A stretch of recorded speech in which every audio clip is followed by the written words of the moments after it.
actually have hold on a second. I've got a toy. Oh, good. Let's see. This. Oh, yes. Okay. Wow. Hold on. Wow. Let me restart this because now I have lag. Now he's stealing the show. 1 second. I got a delay here.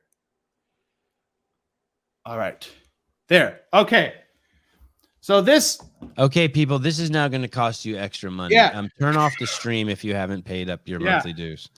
So I have a basic 3-term contingency here. I put basic in quotes.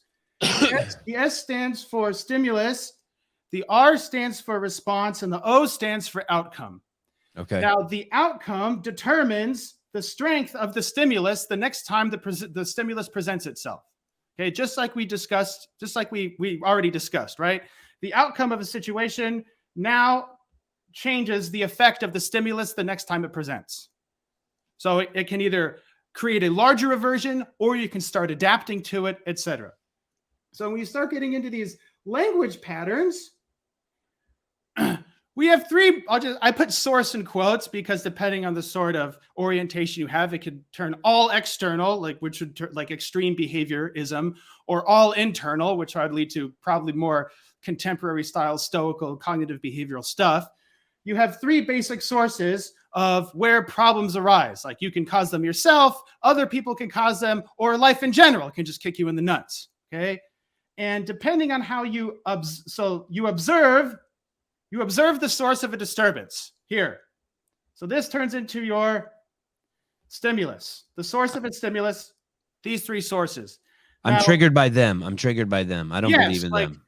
I don't believe in them. I messed up, you messed up, life sucks. And so very generic sort of sources here. Yes. And from there, depending on how you describe that observation, affects what happens next. Okay? Oh, good. Okay. Changes the probability. And so you brought up the D word of demandingness. Okay. One of the major distortions, I call it a core distortion, has to do or associates with the language pattern of should, must, have to, need, gotta. So I call it masturbating.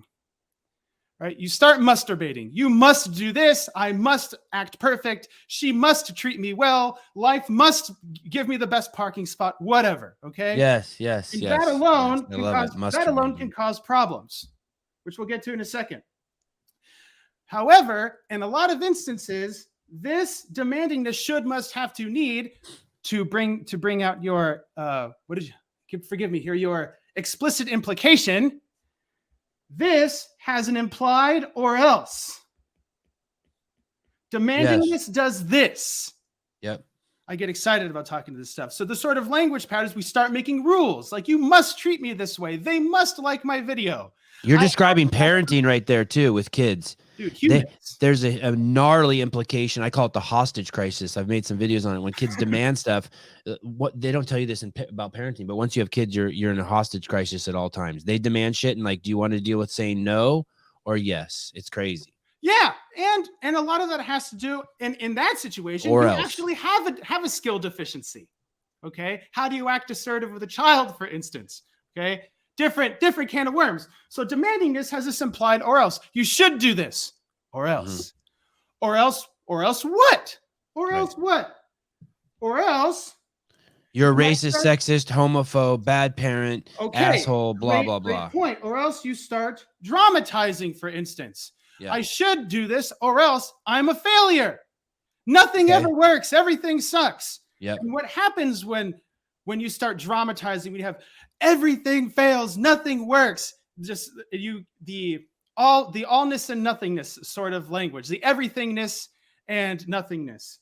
Well, because I never succeed, now I'm a failure. You start downing yourself. Now you're an asshole. Mm. So when you make these demands, and the demands by definition, I consider them rather perfectionistic, when they get violated, you tend to dramatize the result. Nothing ever works. Why does this stream always fuck up when I press the play button? Okay.